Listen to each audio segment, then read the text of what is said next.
Just do it, Kelsie. Come on. Oh, hey guys.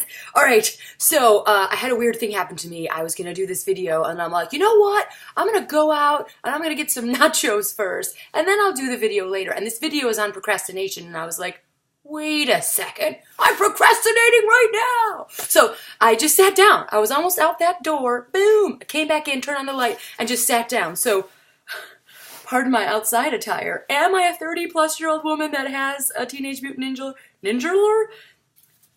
Do I have this hat? Yeah. So? But that's not the point. We're talking about procrastination. Okay, so yeah, you folks, you internet weirdo, delightful folks, asked me to talk about like what my experiences were with it and that you have a problem with it. And so let's just chat about it real fast. So I do think procrastination is just a part of it, man. It's a part of the creative process. So my number one, like, I guess tip is like, don't beat yourself up. It's part of our DNA. I think in, is it Freud? I think I'm real smart. It's our death wish, and in The War of Art, one of my fave books, it's the resistance, and it's in all of us. So you're not alone. So just acknowledge that it's coming and be cool with it. But then, how do you sort of navigate around it? And for me, I started paying attention to my process, and when I was paying attention, then I was able to navigate it, fix it, I guess, in quotes. So figure out how you procrastinate, number one.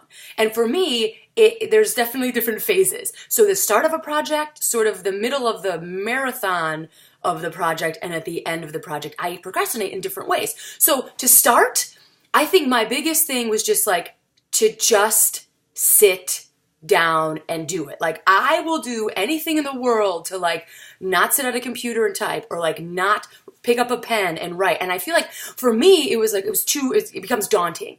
When I think you have to just tell yourself, like, it doesn't have to be good. It doesn't even have to be done. You just have to start. And even if you give yourself like a trick or a treat, and you're like, today I'm just gonna pick up a pen today. Nailed it! And then the next day you start giving yourself, bigger, longer, harder, that's an unfortunate phrase, bigger goals. And suddenly you just get in the rhythm and you are doing it. So just start, right? That's number one. I also think like, be fine with being an amateur. Like, and this is so hard for me. Like, I want to sit down and instantly be a genius at something. That is not how learning works. And I think when we're kids, like, we like to learn. Like, we're walking around and we're falling down and we're getting back up. But as adults, we fall down and we're like, well, I was never meant to walk anyway. Like, whoa, chill out. Like, it's okay to be an amateur. So just start. And then let's say that you're starting, right? And you're in it and you're really doing well. I think for me, it's like to be accountable is the next step. So whether you're writing or whatever art you're doing, like find a group. I used to do a lot of like individual writing groups. So I'd have to like show people my stuff. As a performer, I would book myself on shows. So I'd have to show up and not look like a ding dong. So I'd have to do the thing that I said that I would do. And in stand up, there's a really immediate sort of like, you write the thing, you do the thing, you try to hone the thing. So it's not really a marathon, in my opinion, with like shorter stand-up pieces. But let's say something like a one-person show or like a novel or something like more, or a screenplay, something that's like more of a marathon.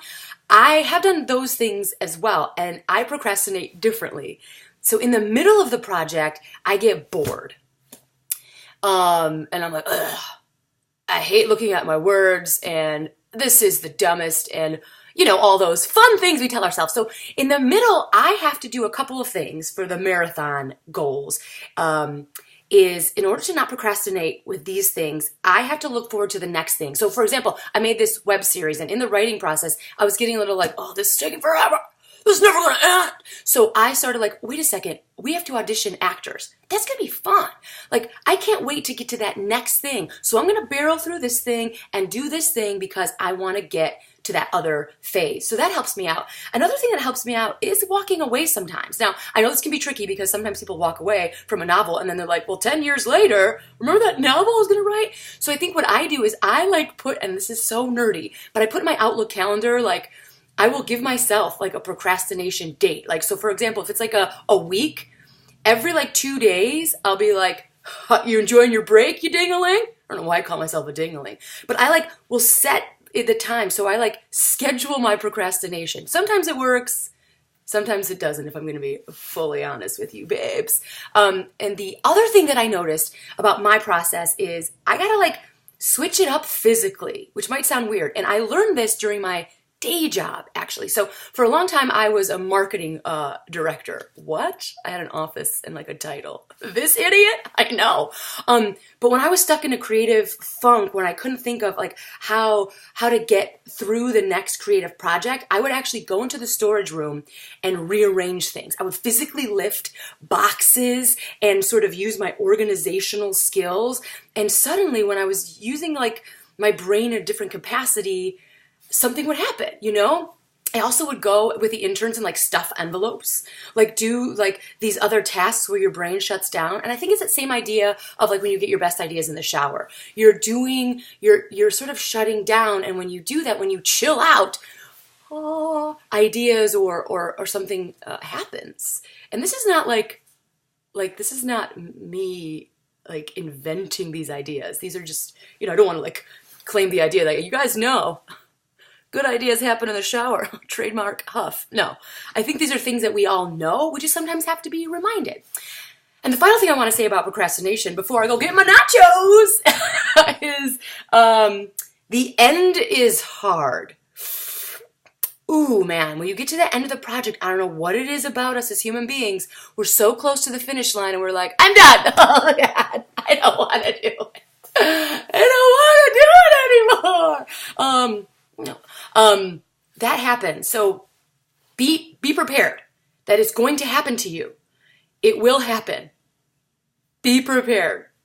I'm going to keep saying it. A lot of my friends, with more money than I have, they know it's coming. So they'll like sign up for like a writer's retreat, or they're like, you know, switch up their environment basically. And I don't think you have to have money for this. Like, I got to be honest with you. I was a little discouraged sometimes because I'm like, well, I don't have $2,000 to go to the Swiss Alps to write a novel. And if you do, kudos to you. But I feel like just switch up your environment. Switch it up. So if you're used to like writing on a computer, maybe go to the library during the end because you know that that's going to be rough. Maybe go to a park and write there. Maybe that will help. Well, listen, I'm real hungry for nachos. I'm talking really fast. But I got to say, congratulations, Kelsie. You just did a video you trying to procrastinate against. Why am I beating myself up? I was giving myself congratulations. And I think that's another thing that we should do. When we make these tiny little these moments, these wins, recognize it, acknowledge it, like reflect on the awesomeness that you have done so you're not just constantly beating yourself up all the time. Because I think when you constantly like, I'm garbage, I'm procrastinating, blah, blah, blah, blah, that will stop you from doing the creative thing you want to do. So celebrate it. Hey, man, this is fun. Even if your end product is total shit, who cares?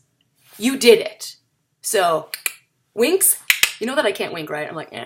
Winks to everyone. Thank you for sending in these emails and these suggestions. I hope that helped. And oh, if you have ideas for like what you do to either procrastinate or avoid procrastination, put them in the comment section. All right, it's nacho time.